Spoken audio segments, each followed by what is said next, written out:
Rossiyada bo'lsangiz bu yangilik siz uchun, diqqat bilan eshiting. Endi bank kartangizni blokirovka bo'lib qolganini sababini yoki blokirovkaga tushib qolish sababini ehtimolini bilish uchun kimlargadir qanaqadir pullar to'lashingiz shart emas, chunki men sizga hozir buni Gosuslugi ilovasi orqali tekshirishingizni o'rgatib qo'yaman. Menga obuna bo'lib, videoga bitta like bosib, Rossiyada yurgan tanishlaringizga jo'natib qo'ying. Xo'p, buning uchun biz telefonimizdan Gosuslugi ilovasiga kirib olamiz. Kirib olganimizdan keyin pastdagi robot Max ga bosamiz. Va bu yerda mana bu so'zni yozamiz. Проверка в реестре.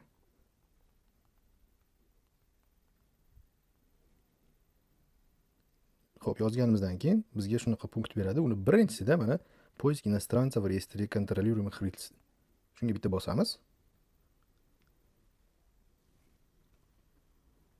Начать. Xo'p, tug'ilgan kuningizni yozasiz. Bu yerga hech narsa bosish shart emas. Xo'p, bu yerda seriya degan joyiga pasportingizni faqat bukvalarini kiritasiz, ya'ni harflarini, nomer degan joyiga raqamlarni kiritasiz.